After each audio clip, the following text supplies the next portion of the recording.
पे है क्योंकि सबकी नजर चुनाव पे है। क्या आपको लग रहा है कि 2 मई के बाद एक बार फिर से गियर में आएगा और इससे डील करने का, इसका कोई सोल्यूशन निकालने का आपका गृह मंत्री जी क्या? हमने तो कहा हम संवाद के लिए तैयार है, लोग आए संवाद करें। पर क्यों नहीं निकल पा रहा? क्योंकि जब जिस तरह से आपकी एक चाणक्य की इमेज बनी, रेपुटेशन बनी कि आप चीजों को मैनेज कर लेते हैं, हैंडल कर लेते हैं, डील कर लेते हैं, लोगों को लगा कि कोई ना कोई आप सोल्यूशन निकाल पाएंगे। इतने महीनों से ये चला ही जा रहा है आंदोलन और उसका कोई सोल्यूशन नहीं निकल रहा। देखिए ऐसा है कि जब कोई चर्चा करने के लिए तैयार ना हो तो सॉल्यूशन कहाँ से निकलेगा? वो इतना ही पुत्या प्रिपिल करना चाहते हो या नहीं करते, ये तो कोई नेगोशिएशन नहीं हुआ।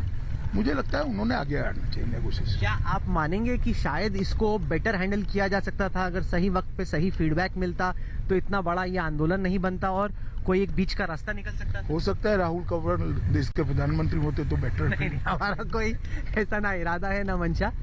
चलिए हम लोग वापस आ गए हैं, आगे की बातचीत थोड़ी देर के बाद होगी। आपकी अगली फ्लाइट अब आपका इंतजार कर रही है।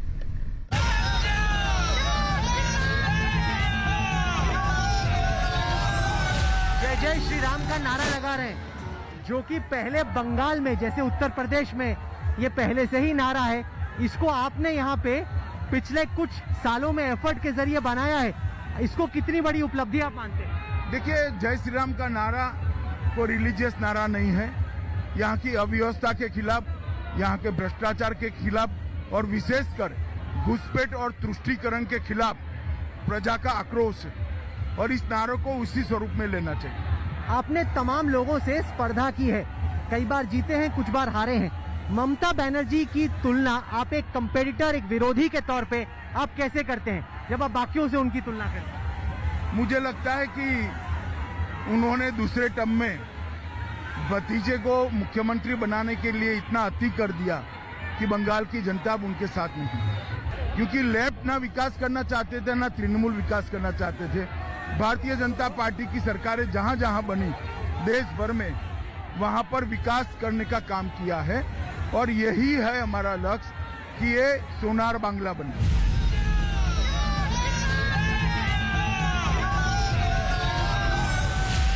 पश्चिम बंगाल के पिछले कैंपेन्स में हमने देखा कि अमित शाह जी बार बार आपने बांग्लादेशी माइग्रेंट्स और बांग्लादेशी माइग्रेंट्स के चलते पश्चिम बंगाल की पॉलिटिक्स पर आपने अटैक किए। टर्माइट्स भी कहा, दीमक भी कहा एक तरीके से। कि इस चुनाव में वो नैरेटिव गायब है। तो मोदी जी भी गए बांग्लादेश और वहां पे रिश्तों को सुधारने की कोशिश की। क्या एक कॉन्शियस स्ट्रेटेजी है बांग्लादेश से रिश्तों को सुधारने की? नहीं, आपके कान सिलेक्टिवली खुले हैं।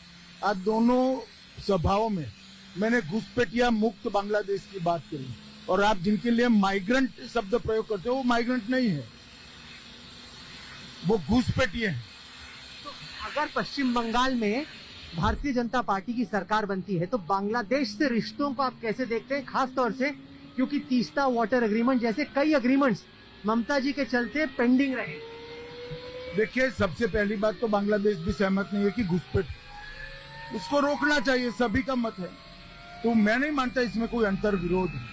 और जहां तक तीस्ता का सवाल है, स्वाभाविक रूप से हम अनुकूलता करें और एक प्रकार से बंगाल को अन्याय न हो इसकी चिंता भी करें।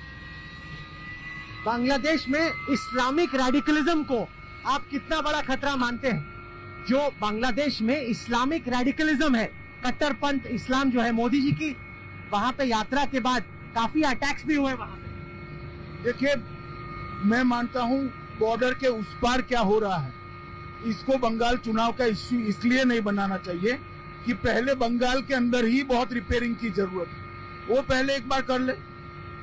साथ ही साथ आपके कैंपेन्स में पाकिस्तान पे बहुत हमले होते थे, लेकिन अब तो इंडिया और पाकिस्तान के रिश्ते पहले से बेहतर हो रहे हैं, उसको आप कैसे देखते हैं? ऐसे नहीं है, यहाँ पर अव्यवस्था ही इतनी ज्यादा है कि यहाँ की बात बोलते बोलते ही समय खलास होता है, खत्म हो जाता है।